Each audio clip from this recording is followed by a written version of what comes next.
Tänään mä oon kävelyllä trooppisessa viidakossa Oulunkylän ja Koskelan rajalla.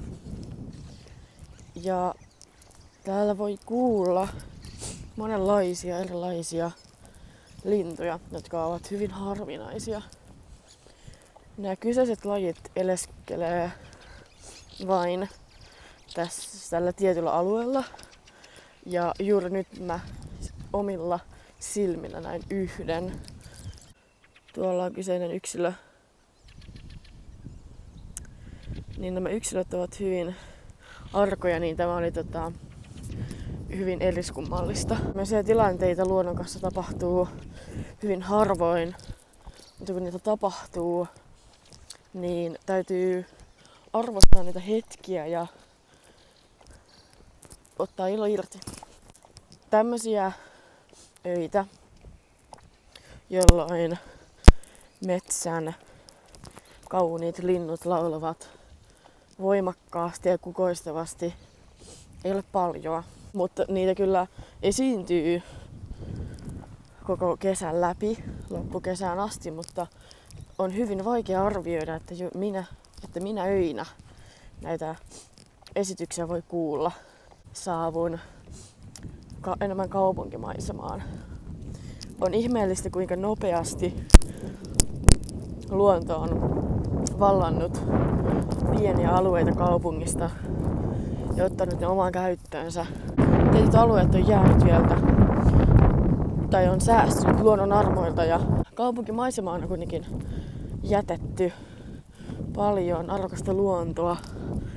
Ja tätä arvokasta luontoa ei ehkä edes huomaa, kun kiireessä pyöräilee, kävelee tai menee bussilla ohi.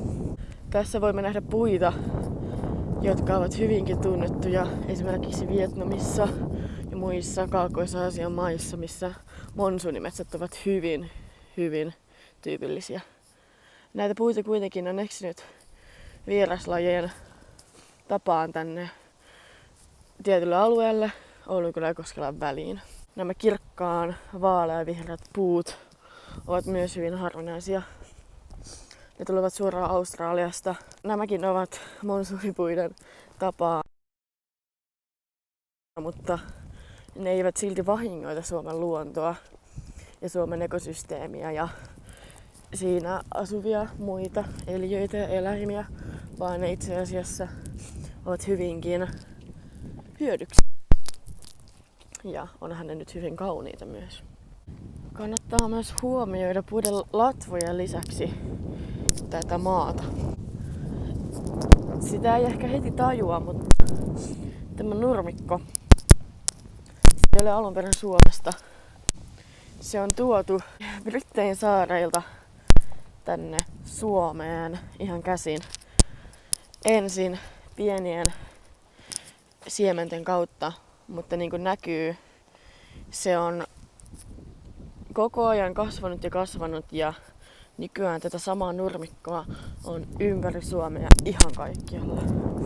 Niin kuin sanoin jo aikaisemmin, luonto kyllä ottaa haltuunsa kaiken, minkä se voi.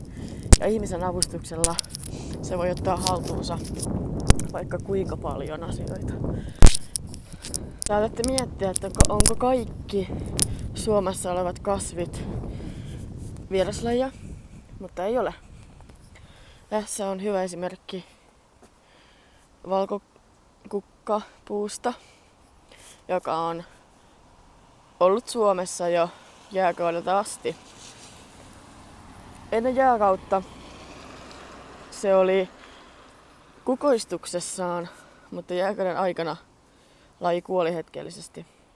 Toivon siis, että tämä video antaa teille uusia näkökulmia teidän pieniin kävelyihinne ja bussimatkoihinne ja muihinkin pieniin tutkimusmatkoihin metsässä ja luonnon äärellä. Ikinä ei voi tietää, mikä on kyseisen kasvin tai lajin tai eläinlajin historia. Monet lajit ovat tulleet eksoottisista maista. Jos haluatte, voin puhua lisää esimerkiksi kasveista, jotka ovat tulleet juuri keskiajalla. Videossa näkyvät kasvit, jotka eivät ole alun perin Suomesta, ovat juuri niitä, jotka ovat tulleet hyvin kauan aikaa sitten.